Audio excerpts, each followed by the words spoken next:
Labdien! Mani sauc Kristīna Devī.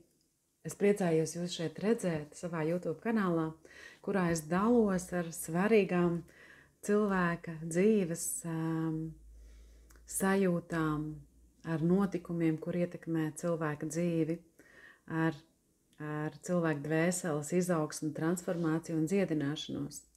Un šodien es vēlos padalīties ar tādu tēmu kā asaras, mūsu svētās asaras. Nereti savā psihoterapijas praksē es sastopos ar sievietēm, kurām ir grūti raudāt, kuras stāsta par tādiem smagiem dzīves notikumiem, pārdzīvojumiem prāta līmenī. Viņas var stāstīt daudz par to, kas ar viņām notiek, taču viņas nespēja pieslēgties emocionāli un bieži vien viņas nespēja raudāt. Un viņas reizēm arī saka, ka viņas nav raudājušas gadiem, vai viņas atļaujas raudāt tikai tad, kad viņas ir vienas, kad neviens neredz. Un tādā veidā viņas slāpē šo savu ievainojamību, šīs savas emocijas, savas sāpes un dzīvo tādu neīstu dzīvi, nejūtot sevi. Un kas tad ir asaras, kāpēc mums ir svarīgi raudāt? Asaras ir sāļu šķidrums, kurš ir piepildīts ar dažādiem Mendeļejevu tabulas elementiem, kurš plūst ārā no mūsu acīm, no mūsu asaru maisiņiem, no mūsu asaru kanāliem. Un asarām ir ļoti liela nozīme, jo šīs asaras ir dabīga ķermeņa reakcija uz to, kas ar mums notiek. Tādā veidā ķermenis palīdz atbrīvoties mums no sāpēm, no skumjām. Ja mēs paskatāmies, kā mazs bērniņš ienāk pasaulē, tad ārsti ir laimīgi, kad mazs bērniņš ieraudās, jo tas nozīmē, ka viņš ir dzīvs.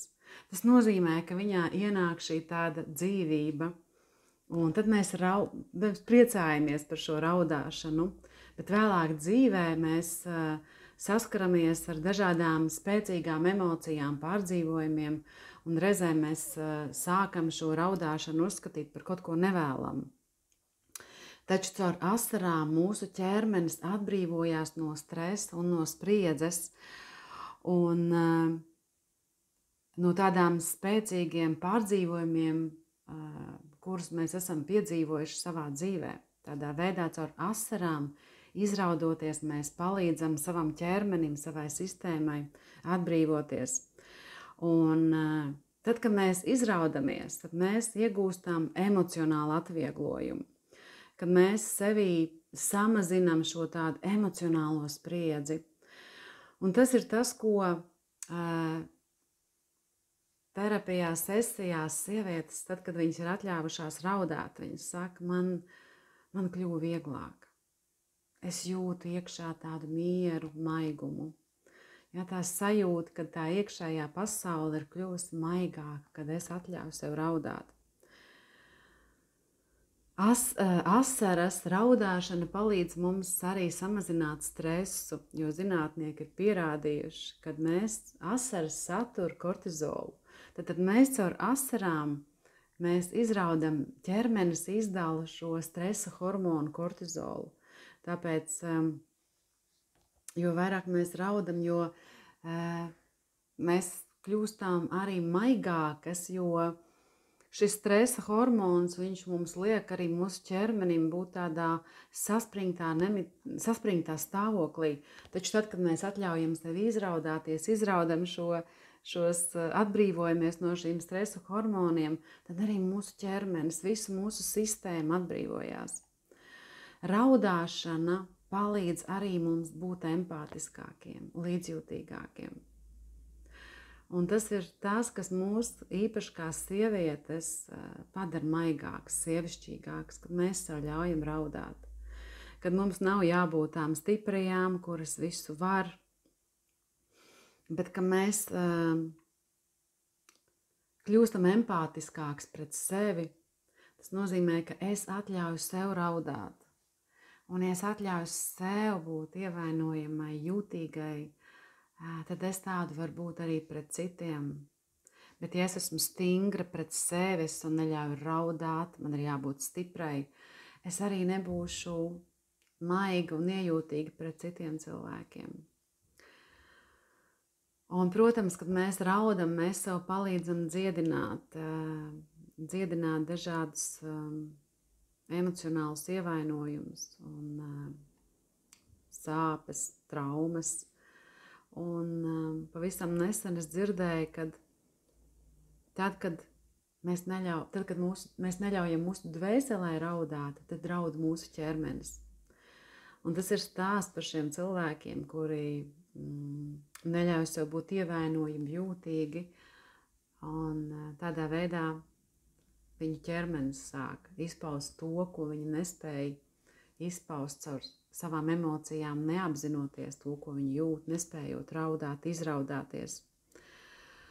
Un, protams, ja mēs neļaujam sev raudāt, tad mēs dzīvojam tādā hroniskā stresā, jo mūsu ķermenis visu laiku ir saspringts. Mēs neļaujam sev atslābināties, sev izraudāties, būt vājām.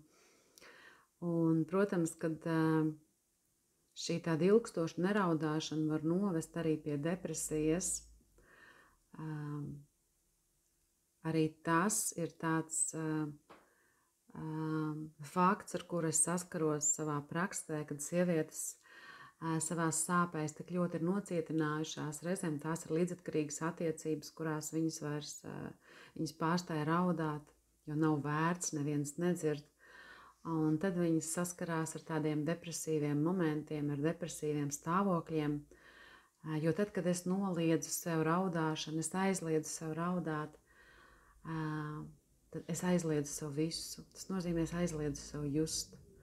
Tad, kad mēs aizliedzam sev just, mēs kļūstam iekšēji tādas nejūtīgas, nejūtīgas. Tad, kad mēs neļaujam sev raudāt, mēs, kā es iepriekš arī minēju, mēs varam saslimt fiziski.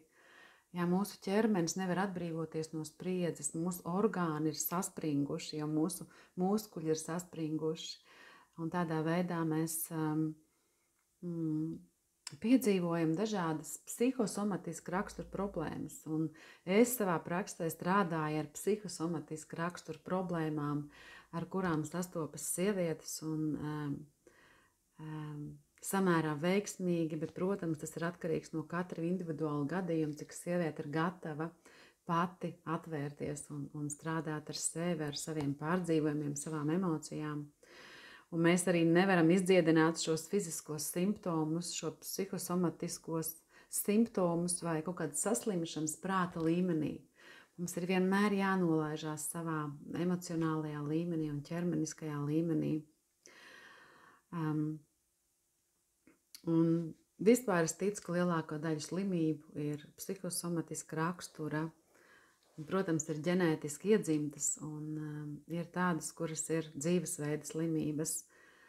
Un šeit mums ir jāmaina domāšana par to, ka mēs paši esam savas dzīves saimnieki vai veidotāji, un tas, kā mēs veidojam savu dzīvi, tas ietekmē arī šo mūsu fizisko veselību.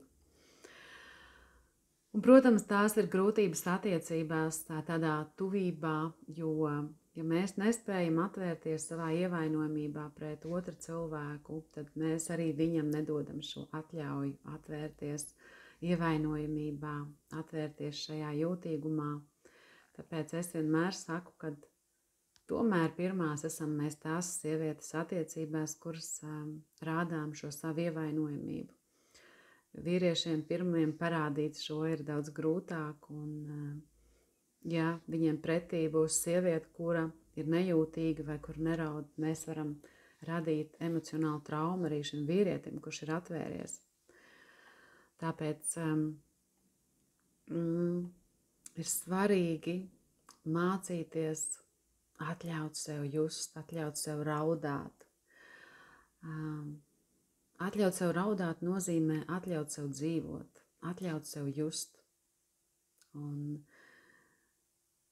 šī raudāšana palīdz arī veidot tādu mūsu dziļāku saikni ar mums pašiem, ar to, ka es jūtu to, kas notiek manī, un es atļauju sev būt, es atļauju sev just, un ja man sāp, es atļauju sev raudāt, un es uzdrīkstos būt pietiekami drosmīga, lai atļautu sev raudāt. Taču bieži vien ir tā, ka sievietes ļoti daudz raud, bet viņas netiek dziļāk saviem šiem tādiem dvēseles līmeņiem. Un bieži vien zem asarām ir paslēpti ļoti daudz slāņi. Zem asarām ir paslēptas dusmas, aizvainojums, liels skumju slānis un tā tālāk. Un tā ir tā otra puse asarām, kad, lai mēs tiktu līdz kaut kādām dziļākām jūtām, līdz šī mūsu dvēselē, šai saiknē ar sevi, mums ir jāiziet cauri asarām, cauri šiem dažādiem līmeņiem, lai mēs arī varētu piekļūt sev. Tāpēc ir reizēm, kad sievietes ļoti daudz raud, bet šīs ir arī tāds bezspēcības asars, un nekas tālāk nenotiek, dzīve nemainās, jo mēs netiekam klāt tādiem daudz dziļākiem līmeņiem. Kāpēc mēs pārstājam raudāt?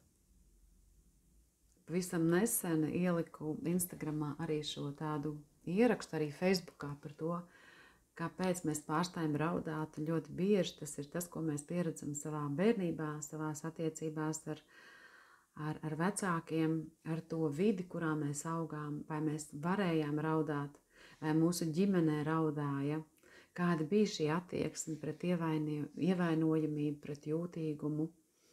Un iespējams, mēs jau tur āgri iemācījāmies, ka mums jābūt stipriem, vai mums jābūt stiprām, kad mēs nevaram raudāt, vai mūs mierināja, kad mēs raudājām un nesa konfetes un teica neraudi, neraudi, tādā veidā slāpējot šīs mūsu asaras. Un mēs iemācījāmies jau ar laiku pašas viņas slāpēt, jo sapratām, ka nevienam nepatīk, ka mēs raudam, ka cilvēki jūtās nekomfortabli tad, kad mēs raudam.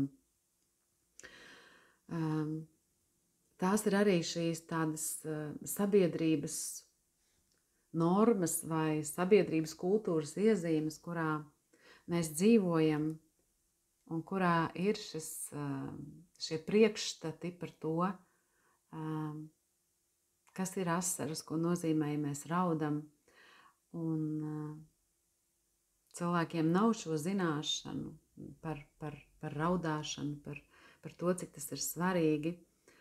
Un bieži vien ir šī arī sabiedrībā, ko tu raudi, gan jau būs labi, gan jau tu satiksi kādu citu,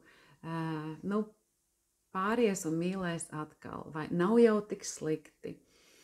Ko tu gribi, nācis tev kaut ko nopirkšu, vai nācis tev kaut ko izdarīšu, tikai pārstāj raudāt, tikai lūdzu pārstāj raudāt. Un šīs ir šīs sabiedrības mūsu iemācītā uzvedība, kuru mēs iemācījāmies un aizmirsām, kā ir raudāt, ko patiešām nozīmē just sevi un atļaut sev raudāt. Un, protams, mūsu kultūrā raudāšana ir tāda vājuma pazīme, jo stiprie neraud. Un vēl grūtāk ir vīriešiem, kur ir iemācīti neraudāt, jo vīri neraud, vīri raud uz iekšu, un tāpēc vīri noslēdzās, un vīriem reizēm sāp vēl vairāk nekā sievietēm. Mēs baidāmies raudāt, jo mēs neesam pārliecināti, kā citi cilvēki mūs pieņems. Mēs baidāmies, ka, ja mēs būsim tik ievainojami un jūtīgi, mums nedraudzēsies, ar mums nevēlēsies būt attiecībās, mūs atraidīs un tā tālāk. Tāpēc arī šī ir tāda iederēšanās šajā vidē, sabiedrībā, kur mēs valkājam šīs maskas, šī stiprā, veiksmīgā maska un neļaujam būt tie, kas mēs patiesībā esam. Un tādā veidā arī nespējot izveidot šīs tuvās attiecības, saskarties tādā dziļā un intīmā tuvā līmenī. Un mēs paši arī baidāmies patiesībā no savām asarām, jo viņas mums var atgādināt par mūsu sāpēm. Un tas ir tas, no kā cilvēki bēg, cilvēki nevēlas just savas sāpes. Un patiesībā cilvēks, tas, ko viņš dzīvē dara, viņš visu dzīvi bēg no sāpēm. Viņš visu savu dzīvi pakārto tam, lai nepieskartos savām sāpēm, lai tās nesajustu. Un tādā veidā viņš bēg arī no dzīves. Tāpēc reizēm apstāties, ļaut sev just, ir atļaut sev dzīvot. Un tāpēc tas, ar ko es vēlos arī pabeigt šodienas runu par šīm asarām un pateikt, ka tas, ka tu nocietinājies, vai tad, ka tu izlēmi neraudāt, jo neviens tevi nedzirdēja, tas ir tas, ko tu pieņēmi, ko tu paņēmi no citiem. Bet tu jebkurā brīdī vari sākt atkal atgriezties pie sevis un atļaut sev raudāt, atļaut sev just. Un varbūt tas būs psihoterapeita kabinets, kurā tu pirmo reizi atļaus sev just drošā vietā, drošā vidē. Un tā pamazītiņām tu iemācīsies, ka raudāt ir droši, ka būt pašai ir droši. Un raudāšana nav nekas nepareizs, tas nav nekas slikts, tā ir dabīga ķermeņa izpausme uz šīm emocijām, kuras mēs jūtam. Un izraudoties pēc kaut kādiem sāpīgiem notikumiem, mēs atbrīvojamies no šī pārdzīvojuma. Nenesam to sev līdzi. Ja mēs nespējam izraudāt, izsērot, tad tas nozīmē, ka mēs šīs neizraudātās asaras kā tādus kristālus nesam sev līdzi.